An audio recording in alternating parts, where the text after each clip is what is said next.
Hey everyone, welcome to week 2. First and foremost, I want to commend you for your analyses in the critical thinking discussion. There were a lot of fantastic interpretations and perspectives, which makes me excited to dive into the material with you. Critical thinking is the crux of this course, and I would argue that the same is true for almost all college courses. So it's a positive step to commit to it now.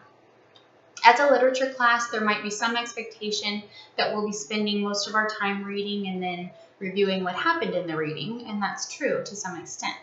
But more importantly, we are exploring the things that are suggested or implied in the readings. To expand on this, we're taking what we know about the world, human nature, belief systems, values, good and evil, and so on and so forth. And we're using that information to explore what's going on in these stories. It's not just about what happens in each tale, it's about why it happens the way that it does. It's about digging deeper to explore each character and his or her thought processes, experiences, and behaviors. But we generally do this as part of a discussion, and that's because critical thinking does not just happen on its own. It's something you learn over time after you started to consider other people's perspectives, experiences, and ideas. You start to understand that you can't just approach a subject with the unwavering belief that you're right about it. You study it, you explore. If you need to accept a new way of thinking, you do so humbly. If you ultimately decide that you want to defend your original ideas, you do so properly. So that brings us to our assignments for the week. First, I will acknowledge that these stories may seem somewhat daunting because they are a bit slower than what you may be used to reading. They were written a long time ago, so the language and the setup may both seem antiquated. But don't let that deter you because these are outstanding stories. If the language sometimes feels too complex and you're having a hard time staying engaged, I encourage you to change it in your mind as you go along. Exchange complex words for simpler ones.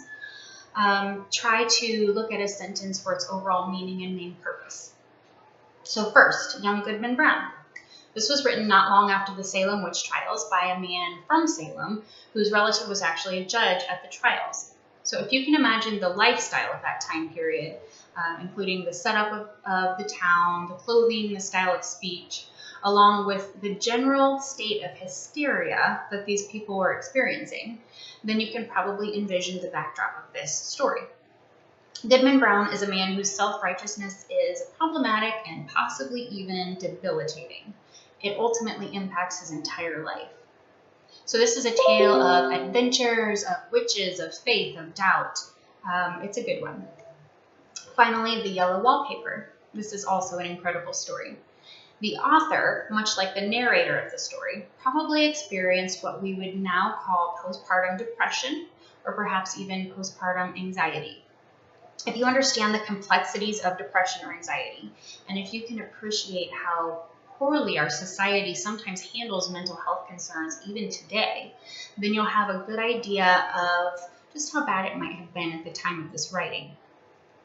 Women were expected to defer to their husbands, first of all. So the woman, the narrator in our tale, she didn't really even have a say in what happened to her.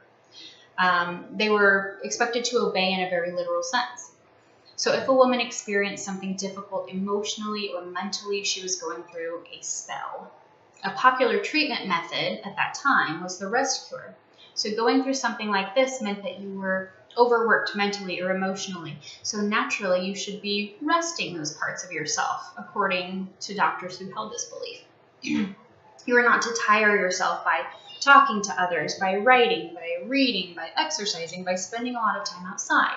So imagine being essentially in isolation for days, and then weeks, perhaps even months.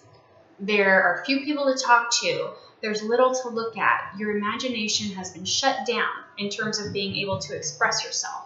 For example, through reading, writing, or art. You stay cooped up inside the home a majority of the time in one room.